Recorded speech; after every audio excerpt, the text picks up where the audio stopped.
Mga master, okay lang bang? Huwag niyong skip ang mga ads sa aking mga video kung okay lang mga master. Salamat sa solid na suporta po. Yon, what's up mga masters? Nandito na naman tayo sa panibagong araw, panibagong kabanata na naman ang pagsasama-samahan natin ngayon guys.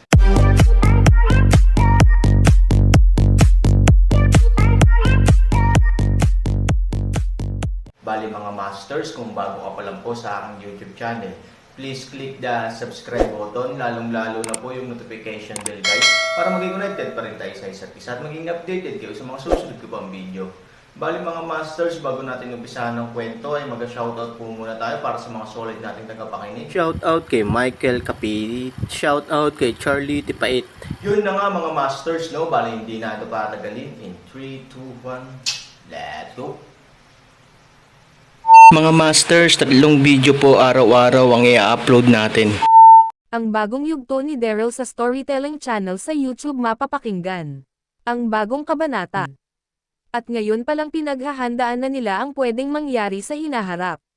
Matalinong desisyon ang meron si Master Ken. At malaki din ang magiging pakinabang sa amin ang aking nalaman sa elf na ito. Dahil kung mangyari magkaroon ng digmaan laban sa lahi ng mga demonyo at lahi ng mga elf.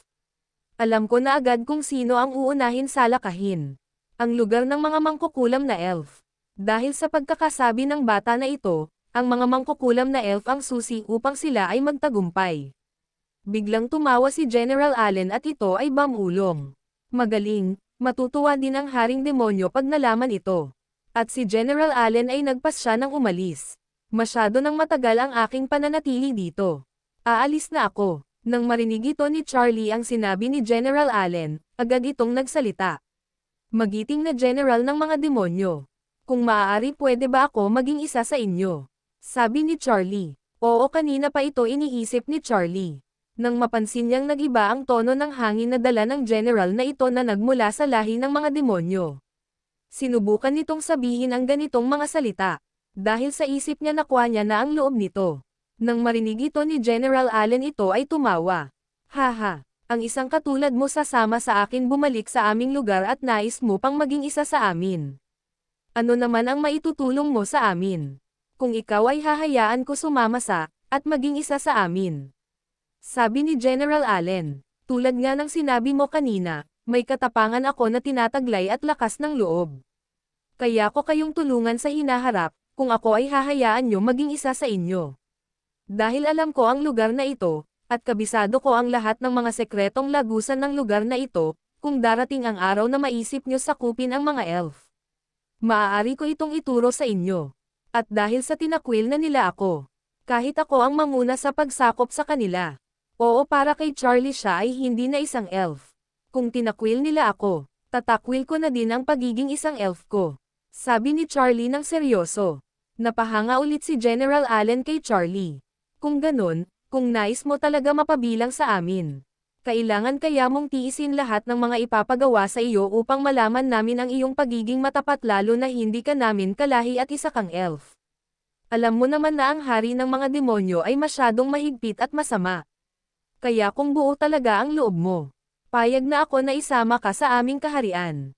Sabi ni General Allen, at ngayon ikaw na ang magiging apprentice ko. Nang marinig ito ni Charlie, labis itong natuwa at ang saya nito ay sobrang-sobra. Agad na sumagot si Charlie at sinabi, oo aking master, buo na ang aking loob, at gagawin ko lahat upang makayanan ang mga dapat kong pagdaanan upang mapatunayan sa inyo ang aking pagiging isang tapat. At lubos kong kinararangal na maging apprentice ako ng isa sa mga magiting na general ng lahing demonyo, sabi ni Charlie. Nang marinig ito ni General Allen, ito ay nagsalita, kung ganun. Napakahusay. Halika na iaalas na kita sa lugar na ito. Hinawakan ni General Allen ang kamay ni Charlie at ito ay hinayla paataas ng bangin habang ito ay nalipad. Mabilis na umangat ang dalawa sa taas ng sagradong bangin at ito ay lumipad.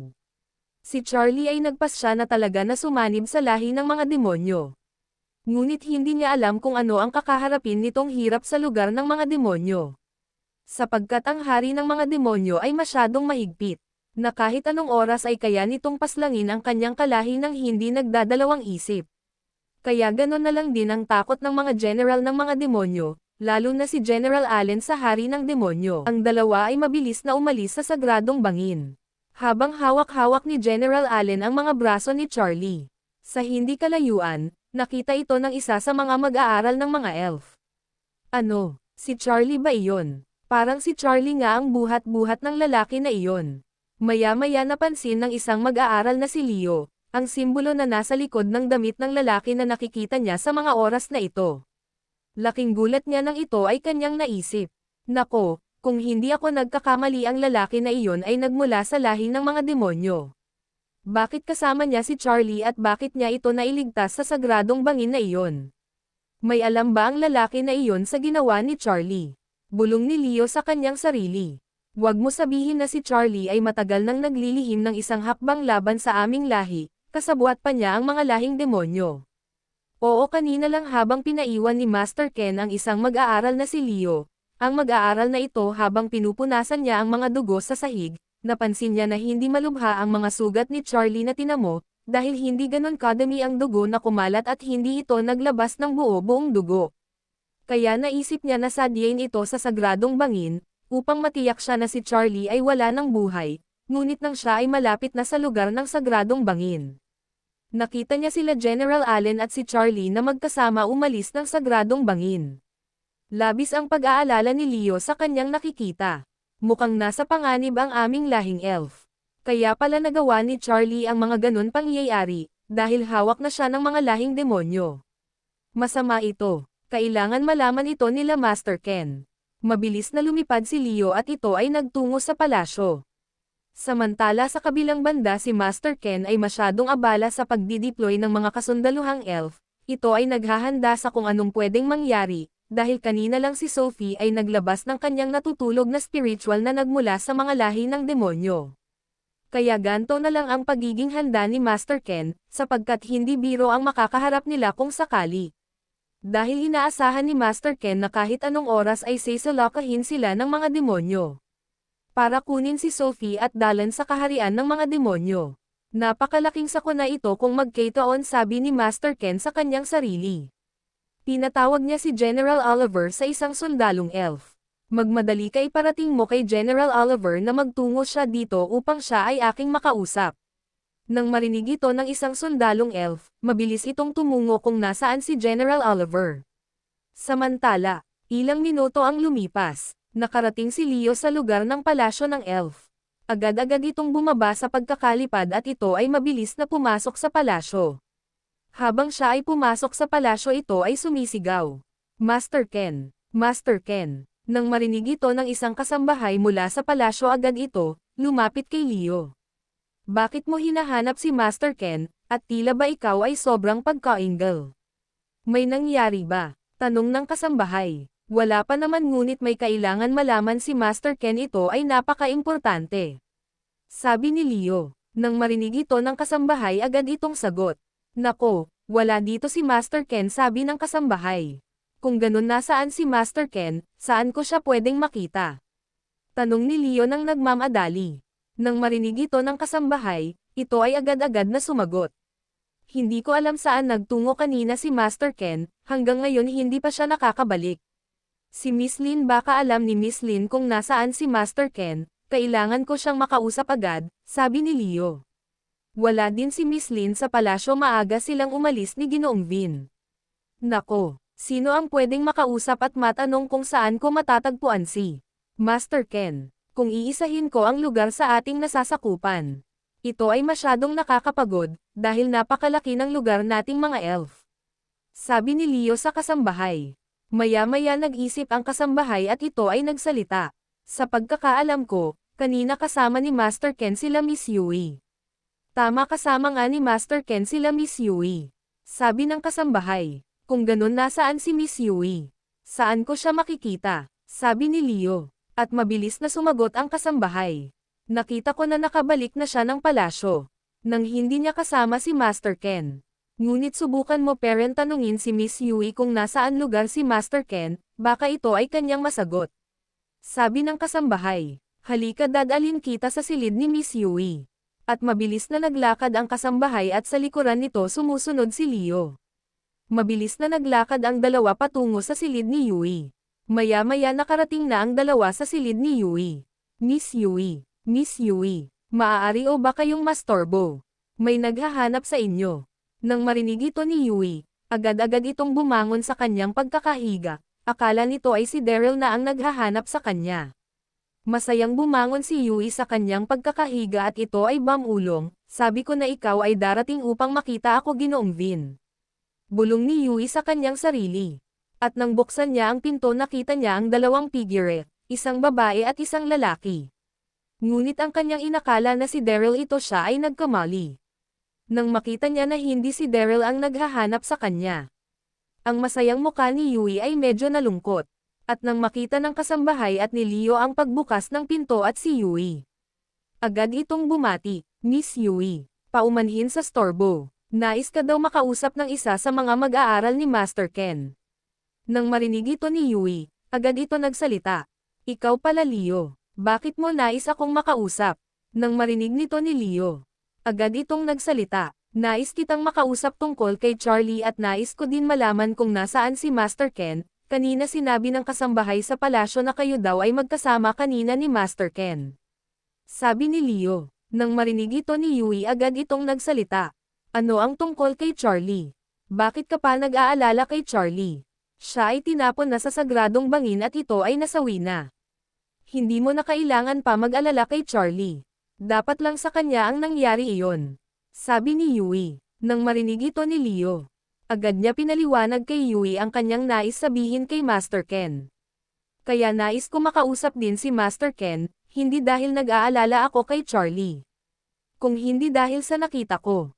Sabi ni Leo sa nag-aalalang tono. Ano ba yun Leo? Sabihin mo sa akin.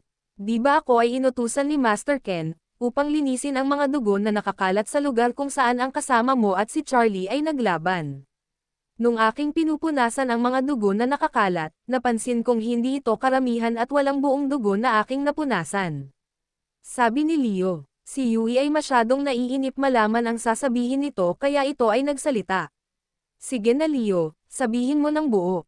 Kaya naghinala ako na baka buhay pa si Charlie sa mga oras na iyon.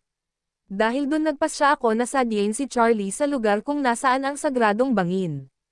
Nang malapit na ako sa sagradong bangin, may nakita akong dalawang figure. Sabi ni Leo, biglang nagsalita si Yui at sinabi, ang nakita mo bang dalawang figure ay ang ibang mag-aaral na nagtapon kay Charlie sa sagradong bangin? Hindi, sabi ni Leo, walang mag-aaral ang aking naabutan doon. Ang dalawang figure na aking nakita ay isa sa mga lahing demonyo. Sabi ni Leo, bakit nandun ang nilalang mula sa lahi ng mga demonyo? Sabi ni Yui at maya-maya ito ay nagtanong. At kung ganun sino ang isang kasama nito? Huwag kang mabibigla, sabi ni Leo. Ang isang figure na nakita ko ay si Charlie. Nakita ko ang dalawa ay lumabas sa bunganga ng sagradong bangin. Ang lalaki na iyon na nagmula sa lahi ng mga demonyo ay inaalalayan niya si Charlie na lumipad. Miss Yui, sa tingin ko ang lalaki na iyon na nagmula sa lahi ng mga demonyo ay may kinalaman din sa ginawa ni Charlie sa sagradong pagawaan ng mga mangkukulam lalo na kay matandang Loss. Baka matagal na tayong pinagtataksilan ni Charlie. Napakalaking problema ito kung totoo nga ang aking naisip.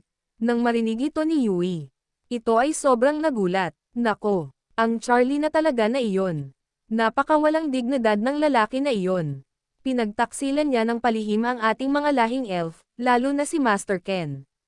Hindi ko inaasahan na magagawa ni Charlie iyon. Oo, si Charlie ay isang mayabang at mapagmataas na elf. Ngunit hindi ko akalain na kaya niyang gawin ang mga bagay na iyon. Sabi ni Yui, maya-maya nagsalita si Leo.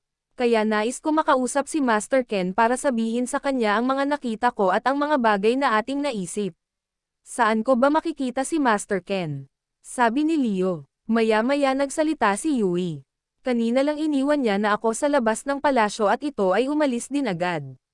Sabi ni Yui. Yun na nga mga masters, no? Bali panibagong kabanata na naman yung natapos natin ngayong gabi. Muli, maraming salamat po talaga sa walang sawang suporta po sa aking YouTube channel na talagang inaabangan nyo po ang bawat upload ko po.